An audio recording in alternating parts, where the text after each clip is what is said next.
It seemed like CJ took a big hit early and then got a quick pull. Were those two related? We wanted him to go one series. I wish it would have been longer. There was a hard debate that it was only 3 quick plays, but it's not worth it. So you got to make that decision. Why did you play Ruben and Solomon? Well, Ruben, because he's not going to play in these first 2 games, so it's going to be a while for him to get that chance. So once he got out of the protocol and felt good, that's what we planned on doing all along, as long as he was healthy.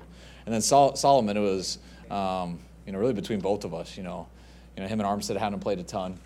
And then Solly missed the week at Houston, he got to go back last week, but he wanted to play a little bit more, and I thought it'd be good for him. It was one long drive.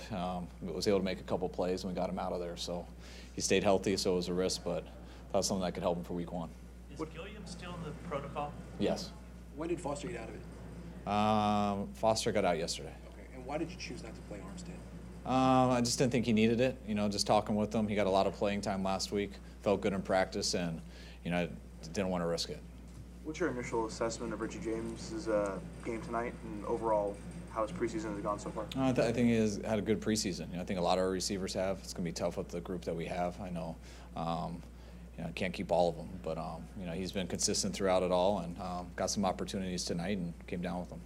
Really, what was your approach to this game, and how many questions in terms of building the 53 did you still have going in? There's still a number of questions. It wasn't necessarily just position battles, but just where we're going to go with the roster. Where we're going to go heavy, where we're going to go light.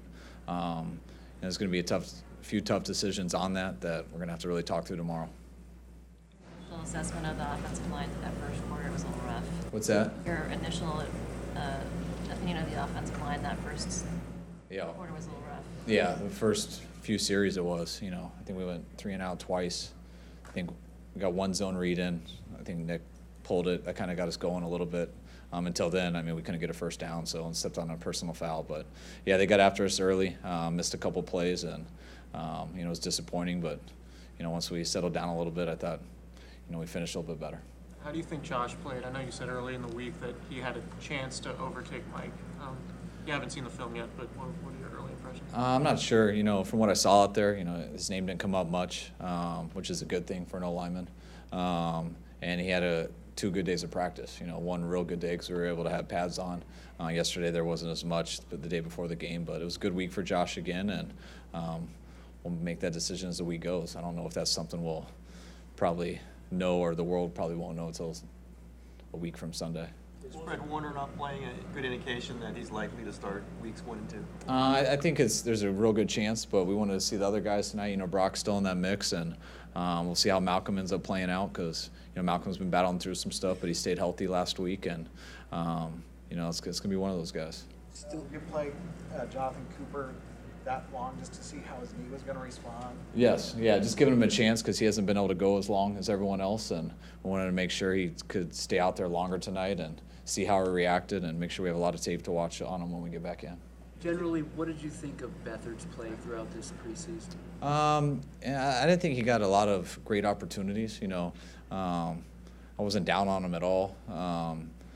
But I didn't think he played his best. A lot of that, but I wasn't disappointed in him or anything. Sometimes that's how the preseason goes. Sometimes it's tough to stay out on the field when you get a few penalties, you get behind the chains and stuff, and right when you want to get into a groove, sometimes you're out and the next group's up. So, I wish he could have had some more success, but just how he's played throughout training camp, throughout the season, or throughout the entire offseason, and battling a little bit of his foot injury as it went. I was very happy with CJ. Taking everything into account between preseason and training camp, did you get everything accomplished that you wanted to? And was there anything that surprised you in either a negative or a positive? No, the days you're allowed to practice and how many padded stuff you get in, you go and try to get as good as you can. I think everyone would always like more to practice, but also the more you go, the more chances are it's hard to keep people healthy.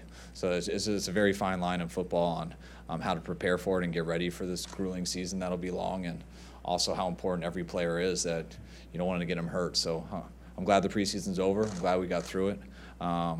And I'm excited to get going now. Was it important to get Jack Heneghan in just to, as a reward for all the time he spent in here? Yes, definitely. I mean, he deserved it. He's been, we haven't given him a rep in a game yet, and he hasn't got a very much in practice. But I mean, he knows everything inside and out. He's worked as hard as anyone learning the offense. I think the guys really respect him, just how he worked this offseason throughout OTAs, how hard he worked out in the weight room and with the guys when we were away. And he's a talented guy who deserved the opportunity based off his ability, but also especially the way he handled himself. And I think the guys were really pumped for him watching that. I think it was like a 16-play drive, and he did a heck of a job. He turned one play in a quarterback draw that wasn't a quarterback draw, but kept us on the field, and I was real happy for him. About your choice to keep in for a little bit longer than he was the rest of preseason? Yeah, he didn't get much last week at running back. We gave the majority of that to Alf. I wanted him to, I think we gave the first series to Alf, so it was quick 3 plays, and we wanted to get him to get a few more carries. It's a tough position in terms of the decisions we got to make tomorrow, and wanted Raheem to have a few more. Is Mike personally still the front runner to be the starting right guard? Yeah, he's still the front runner. I mean, anybody who's been at that position for the majority of camp and got all those reps, we're happy with Mike. He's done a real good job, and that's why we didn't dress him tonight. But we're real excited about Josh too. He got a late start, which puts him behind the 8 ball with the group. There's a lot of continuity that goes into O-line playing together.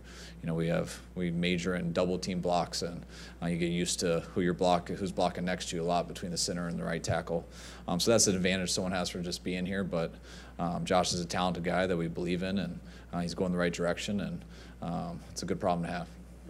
You mentioned at the start of camp you felt like you'd have more guys that you cut this year who just play in the league this year. Do you still feel that way? And if so, do you feel like maybe there's even more tough decisions than you thought you would have originally? Yeah, I do, definitely. I mean, there's definitely more than 53 guys I'd like to keep on our team, and there's definitely more than 10 guys I'd like to have on our practice squad. So there's definitely going to be someone here that we still want to be here.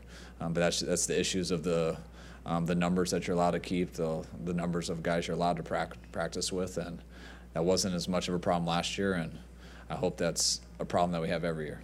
With these 4 games behind you, what is the biggest thing you're curious to see from your team going forward in terms of questions you want us to answer? I'm just ready to see how we show up versus Minnesota. I mean, I'm not going to overthink anything and look too much into how each preseason game's gone. I mean, we're going to have our 53 here over the next couple days, and as I say to our team, everyone talks about the final 53, but never in the history of football has the final 53 stayed the final 53. I mean, that's always moving, and you're always trying to see how it goes with injuries and what's out there. So I'm excited to narrow our group down so we can start really focusing on what we're doing this week, and I'm just excited for the season to start like I think everyone else is.